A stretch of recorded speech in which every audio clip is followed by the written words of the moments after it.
Paje is, without a doubt, one of the best beach destinations in Zanzibar and also one of its most famous beach destinations. But despite having lived in Zanzibar for almost 2 months at this point, and this being my third time in Tanzania overall, I still haven't been to Paje, so in this video I'm going to explore Paje Beach and its surroundings, and I'm going to take you with me. If you're new here, hi, my name is Laura and I've spent the past few years traveling all over the world to places like Kenya, Tanzania, France, Switzerland, Pakistan, and much more.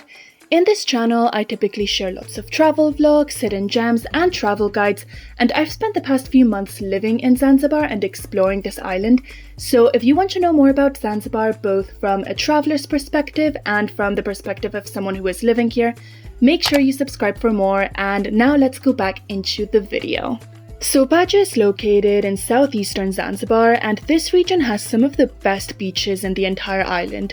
Beaches such as Bueju and Jambiani are nearby, and even though tourism in Zanzibar has grown a lot in recent years and it seems like new beach destinations are becoming mainstream every single day, Paje is still one of the most renowned beaches in the island, and it's still one of the most well known for its tourism. Like most beaches in Zanzibar, Paje is most well known for its beautiful turquoise blue water, its white sand beaches, and its towering palm trees. At the end of the day, this is a characteristic that most beaches in Zanzibar have, and it is what makes Zanzibar such a great beach and tropical destination. However, Paje is also very well known for being a great backpacker destination, so it's a bit more affordable than other beach destinations and it has a bit more hostels. So if you're backpacking or if you're on a budget, Paje is also great for that. And the eastern region of Zanzibar, but Paje specifically, is known for being very windy, which makes it a great destination for kitesurfing, and Paje is the place to go if you're interested in doing kitesurfing in Zanzibar, for sure. But how do you even get to Paje? So the easiest way to get to Paje is by getting on a taxi. So a taxi from Stone Town, Zanzibar City, or the airport all the way to Paje will cost you anywhere between $40 to $60, which is quite expensive. If you're carrying a lot of luggage, I would definitely recommend that you take the taxi, but if you don't want to pay that much or you're on a budget, there is a cheaper alternative, and that is taking the Dala Dala, which are the public buses here in Zanzibar. So I decided to go by Dala Dala since I'm already somewhat familiar with the Dala Dala system here in Zanzibar since I've been living here for a couple of months, and I was only staying for one night, so I didn't really have a lot of luggage with me. So the way that I used the Dala Dala, I went to the Mazi Moja Hospital in Stone Town, and right in front of Mazi Moja Hospital there is a Dala Dala station. Over there, I got on a Dala Dala that took me to Nkwerekwe, which has another Dala Dala station. Nkwerekwe is a very busy market. It's honestly a bit overwhelming. But over there, I got on the Dala Dala that would take me to Paje. And there's 2 different Dala Dalas that you can take. So one of the Dala Dalas goes all the way to Michambi, that is the final destination, and that is Dala Dala 340, and the other one goes to Jambiani, and that is Dala Dala number 309. So you can take any of those and just stop in Paje. If you want to know more about how the Dala Dalas work in Zanzibar and how you can use them to move around the island, I talk a lot more about them in another one of my vlogs, so I'll make sure I link that vlog in the description. But anyway, so I reached Paje pretty late. It was already pretty late in the evening and it was nighttime, so I didn't get to explore it. I stayed with a friend in Paje town, so pretty far away from the resorts or anything like that. I didn't really book a hotel, so I didn't really get to see Paje until the morning. And when I saw Paje, it was so beautiful. The water was so blue, and something I noticed is that the color of the water changed a lot throughout the day. So there were areas and times of the day when it was super light blue, and there were other times when it was a lot clearer, like a lot lighter, and closer to the beach it was just so like crystal clear and transparent. It was so beautiful. Paje is also one of those beaches, and I would say that all beaches in eastern Zanzibar are like this, where the tides vary a lot. So the tide can be super high and really close to the resorts, and it can also be super far away and you might have to walk like a mile to reach the water. So when I was there, and I mean I was there for like a day, so I was not there very long, The tides did not vary that much in my opinion, like there wasn't a super clear high tide or low tide, but I've definitely seen videos where that is the case, and when the tide is high, it looks kind of like this, like super, super vibrant blue, and when the tide is low, it looks a lot more like this, like kind of crystal clear and lighter blue. I also searched for some seashells. So Zanzibar has some truly lovely seashells, and the thing that I love about this is that, you know, when you go to a lot of beaches around the world, you will see a lot of souvenir shops selling these beautiful, beautiful seashells, but you won't actually find them on the beach. But in Zanzibar, you can actually find them on the beach. So I found these little ones, and in other beaches in Zanzibar, I found others also that are so, so cool, but I particularly really like this one right here. I actually took this one home to Spain with me. And something else that I saw a lot of in Paje, and I did expect to see this, was a lot of Maasai people. So if you don't know, the Maasai tribe are an indigenous tribe to Kenya and Tanzania, and they're settled in southern Kenya and kind of northern Tanzania in the mainland. So the Maasai are not indigenous to Zanzibar. The indigenous people to Zanzibar are the Swahili people. Swahili culture is centuries and centuries old, and it's a very vibrant culture as well. But the Maasai are not originally from here. However, a lot of tourists associate Tanzania with the Maasai, and they don't really know that, so a lot of Maasai still come to Zanzibar to make a living off of tourism. If you want to know more about Maasai culture, I actually visited the mainland last year, and I spent an entire 24 hours in a Maasai village learning about Maasai culture and history, and it was so, so interesting. So I'll make sure I link that travel vlog in the description as well in case you want to watch it. But just to be clear, I don't have a problem with Maasai people being in Zanzibar. I think they have just as much as a right as anyone else to make a living off of tourism, or to make a living however they want. And also, this is their country at the end of the day. They are Tanzanian nationals, so they can go wherever they please. I just thought it was interesting to see them here. And most often when you see Maasai people on the beach, like Maasai people dressed like in their traditional attire, they might approach you, they might ask you if you want to buy something from them or if you want a picture. And again, I don't really have a problem with this. I think people have every right to make a living. However, they can be a little bit insistent at times, and that I do have a little bit of a problem with. Like if I've already said no, I don't want to buy anything from you, and they keep insisting, that I don't like. And to be fair, not only the Maasai do this, you will find people in Paje Beach trying to sell you different kinds of things, trying to sell you souvenirs or t-shirts or jewelry or things like that. And sometimes they are very respectful and sometimes they are not. Sometimes they can be quite insistent. Anyways, moving on from this topic, there were also lots of sailboats like near the beach, near the sand, and I thought that was so cool. Like, I love sailboats, I think they're so pretty, and Paje Beach is very windy at the end of the day, so it makes sense that they're here.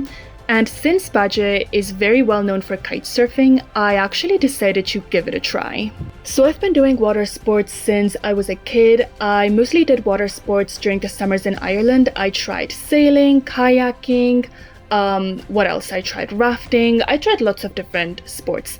But when it comes to wind sports, I haven't really tried it that much. I tried windsurfing once on a day in Ireland when there was literally no wind, which never ever happens in Ireland, but I was just that unlucky, so naturally I really didn't like the experience. So I wanted to try kitesurfing, which is different from windsurfing also. I got the two confused at first, but they are different sports. And lucky me, didn't have good wind on this day.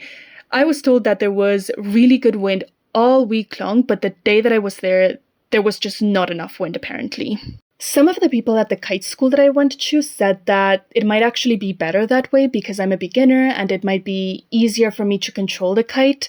So I don't know, maybe it was a bit of a blessing in disguise, but to be honest, I still didn't really like the experience. I didn't really enjoy the sport and I found it very frustrating.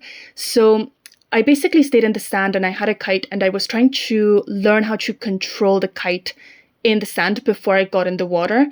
And I was trying to make the kite turn a certain way and then return up to normal. and I just didn't get the hang of it, and I found it very frustrating.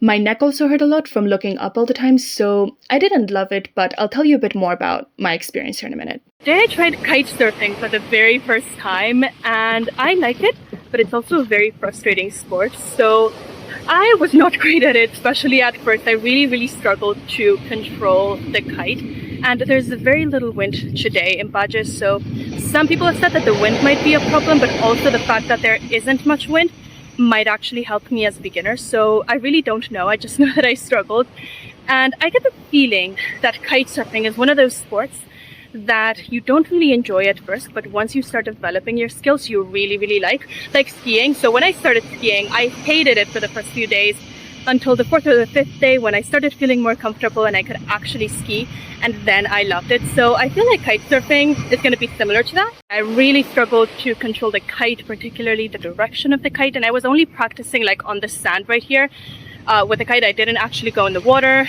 I really struggled with that. And also always looking up at the kite actually hurt my neck a bit, but you get used to it after a while. But it's definitely a much harder and much more tiring sport than I had initially imagined. Right now there's very little wind, and my instructor is seeing if another kite that I'm going to use, the real kite he's saying, so apparently what I've been using is not a real kite, but the real kite, he's going to test if it actually lifts up because there's very little wind. So I'm not sure if I'm going to kite surf more today and I'm going to continue my lessons, or maybe I'll have to come back another day and just continue. Yeah, there's no kite in the air, so by the looks of it, maybe no more kite surfing for me today. I don't know. Otherwise, I'm really enjoying Paje. It is so beautiful here. The water is so blue, and I love how the color of the water changes depending on the time of day. So it's so much bluer now than it was earlier this morning. Just look at this blue color and tell me that it isn't absolutely amazing. I'll actually be coming back here in a couple of weeks, and I will spend a week here, and I'm not sure that I'll be kite surfing because I'm already planning to get my scuba diving license in Jambiani, which is a beach right next to Paje during those days. So I honestly have no idea, but you know, maybe I'll give it a try. Who knows? And this place, yeah, the sun is in my eyes, but this place is gorgeous. Very touristic, but very beautiful. Still no kites, so I guess this means no kite surfing.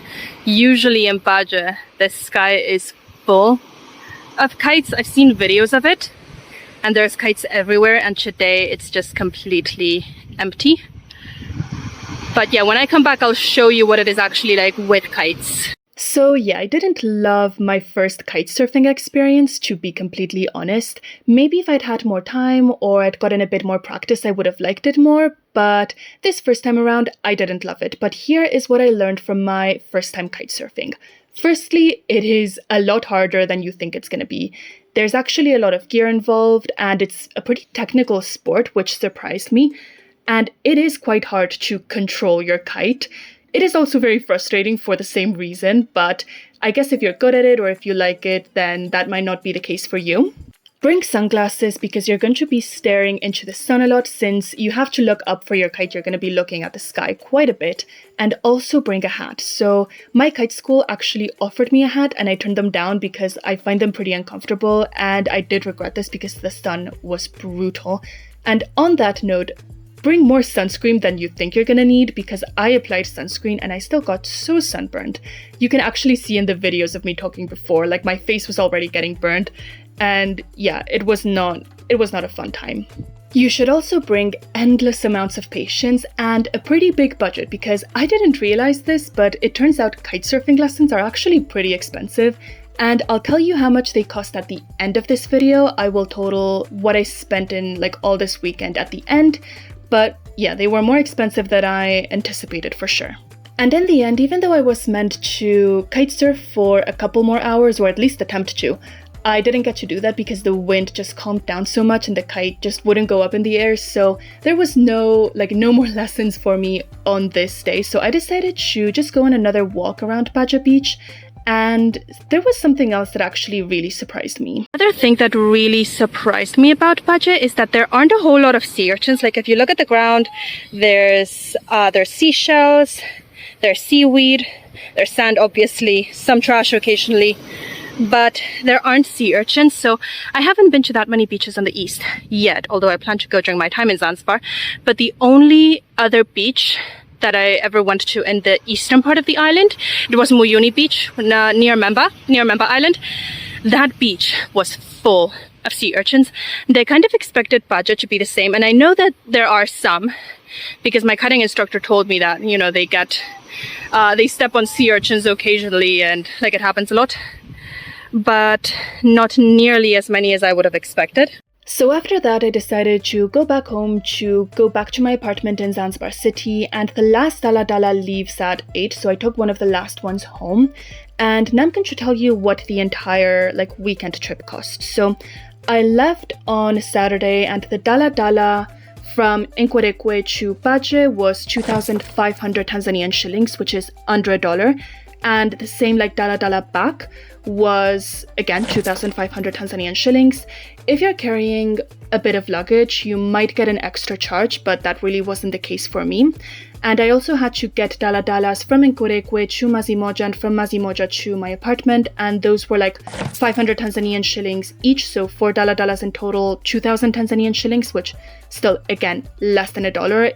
So if you total all of the transportation costs, it comes up to 7,000 Tanzanian shillings, which is $2.59, which, considering that if I'd taken taxis, that would have come to roughly $100, give or take, I would say that's a pretty good deal. When it comes to accommodation, I stayed at a friend's place, so I didn't really pay anything, but if you have to book accommodation for your stay in Paje, Paje is one of those places where you can find really, really cheap accommodation, like guest houses or budget backpacker hostels, and you can also find really, really high-end resorts, so you really have a wide range of how much you can spend on accommodation here.